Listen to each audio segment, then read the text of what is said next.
le Flash Info.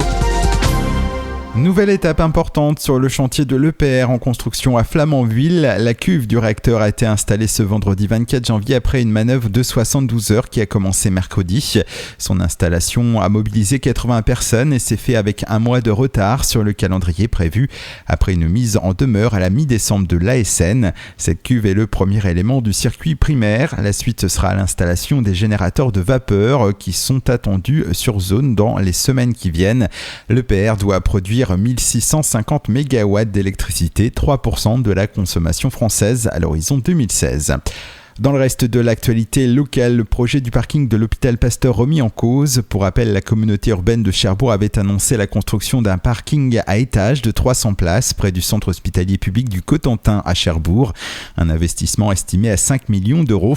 Les élus, considérant le coût élevé de l'équipement, préfèrent aujourd'hui regarder s'il n'est pas plutôt préférable de créer ici ou là des places de parking dans le quartier.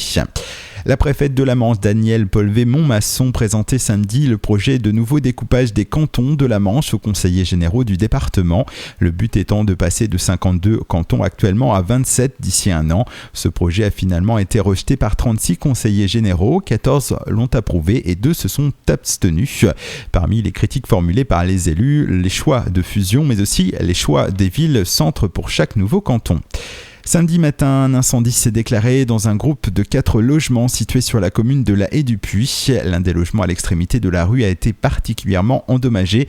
La locataire qui vit avec ses 4 enfants a été relogée dans la famille proche ce week-end. Un autre logement, actuellement libre, devrait être proposé à la famille aujourd'hui. Et puis en handball, la JS Cherbourg n'a pas manqué l'occasion de reprendre la tête du championnat de National 1 masculine. Hier à Chantraine, les Mauves sont venus à bout de Saint-Ouen-l'Aumône, 27-23, au terme d'une rencontre globalement bien maîtrisée. Après ce succès, les hommes de Sébastien Le Riche sont désormais seuls leaders en attendant le déplacement capital à Saran, 2e samedi prochain.